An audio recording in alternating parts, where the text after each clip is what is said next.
সারদা তদন্তের জন্য যখন রাজীব কুমারকে সিবিআই জিজ্ঞাসা করতে এসেছিলেন, তখন নতুন দৃষ্টান্ত স্থাপন করলেন তিনি। মুখ্যমন্ত্রী হিসেবে গিয়ে সিবিআই আধিকারিকদের আটকে দিলেন এবং তিনি ধর্নায় বসলেন, কার্জন পার্কে বসে মন্ত্রিসভা চালাচ্ছেন। মানে এইসব নাটকে উনি অভ্যস্ত, আর ওর ভক্তরা ল্যাস তুলে এটাকেই মনে করে সাংঘাতিক বড় কাজ। এবং তারপর আমরা দেখেছি যখন নারদা ইনভেস্টিগেশনের জন্য গিয়েছিল সিবিআই, তখন উনি দৌড়ে চলে এলেন এতে নিজাম প্যালেসে।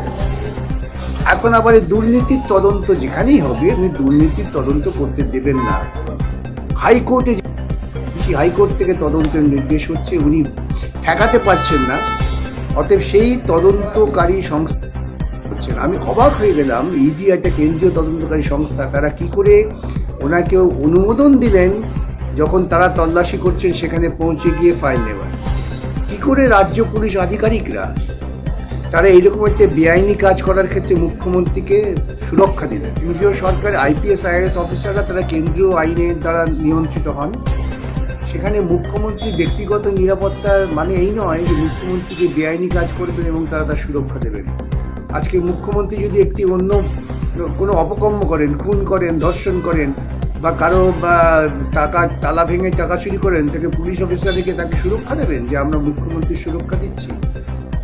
এই নৈরাজ্য পশ্চিমবঙ্গে মুখ্যমন্ত্রী পরিকল্পিতভাবে তৈরি করছেন। তার কারণ আমি এর আগেও ব্যর্থ মুখ্যমন্ত্রী, তিনি পালিয়ে যাওয়ার পথ খোঁজার জন্য চাইছেন যে কোনোভাবেই হোক রাষ্ট্রপতি চাইছেন মনে প্রাণে রাষ্ট্রপতি শাসন হলে পরে উনি কাঁদুনি গাইতে পারবেন এবং ওর ওই গুন্ডা বাহিনীতে গিয়ে তিনি একটা বিশৃঙ্খলা সৃষ্টি করতে পারবেন।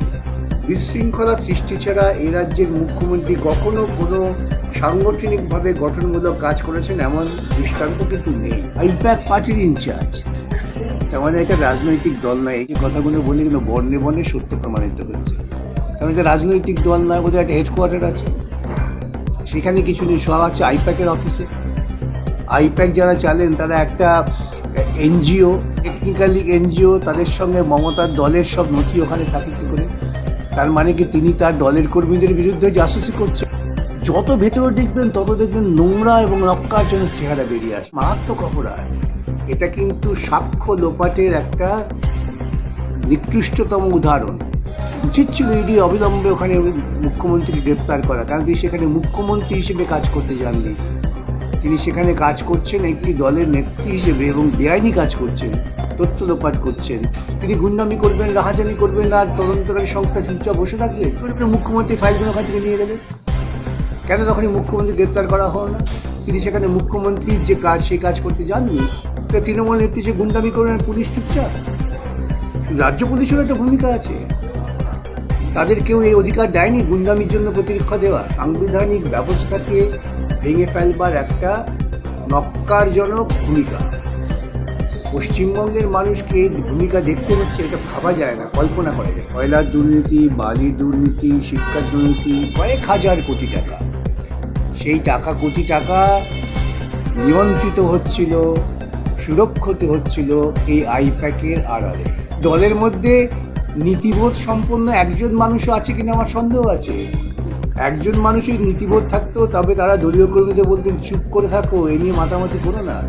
আসলে দলটা সম্পূর্ণ গুন্ডা পরিবৃত, সেই গুন্ডারা রাস্তা নামবেই, এটাই তো পরিকল্পনা। কি গোপন ব্যাপার একটা রাজনৈতিক দলের নির্বাচনে লড়ার, কি গোপন ব্যাপার? সেটা আইপ্যাকে থাকবে কেন? হয়তো ওর বাড়িতে থাকতে পারে কিংবা ওদের তৃণমূল অফিসে। দলের নেত্রী আইপ্যাকে যাবে নাকি দলের সঙ্গে সরকারের যে সমঝোতার ভিত্তিতে দুর্নীতি সেই সমস্ত কাগজপত্র আইপ্যাকের কাছে আছে? আর একটা দল সে কাকে প্রার্থী করবে না করে এটা কি গোপন ব্যাপার হলো? প্রার্থীদের নাম তো দেয়ালে দেয়ালে ছাপি সুতরাং এইসব যুক্তি, এগুলো ক্লাস 5-এর ছেলে পর্যন্ত এই যুক্তি গ্রহণ করবে না। চিটিং করছে কেউ বুঝবেন, তিনি চিটিং হচ্ছে তদন্ত হলে তো বোঝা যাবে। তিনি যদি সৎ হতেন 1% সৎ, তাহলে বলতে ঠিক আছে, যে সমস্ত নথি আপনারা নিচ্ছেন সিজার লিস্ট করুন, সিজার লিস্ট করে আমাকে লিস্টটা দিন যাতে আদালতে গিয়ে আমি চ্যালেঞ্জ করতে পারি। তা তো তিনি করছেন না, তিনি গুন্ডামি করছেন, নিছক গুন্ডামি। এছাড়া একে কোনোভাবে ব্যাখ্যা করা যায়। আইপ্যাকটা পার্টি অফিস নেই, প্রথম কথা। আর দ্বিতীয় কথা, তদন্তের স্বার্থে যদি মনে করে তদন্তকারী সংস্থা তারা কোনো পার্টি অফিসে ঢুকবে, ঢুকতেই পারে, বাধা কোথায়? তারা চ্যালেঞ্জ করুন আদালতে গিয়ে। অনেক কোটি কোটি টাকা তো তাদের ইলেকট্রাল বন্ডে পেয়েছেন, অনেক কোটি কোটি টাকা তারা কর্পোরেট ট্রাস্ট থেকে পেয়েছেন, টাকার তো অভাব নেই। কিন্তু আদালতে না গিয়ে তিনি ওখানে গুন্ডামি করছেন, তাও গুন্ডামি করছেন পুলিশ প্রোটেকশন নিয়ে।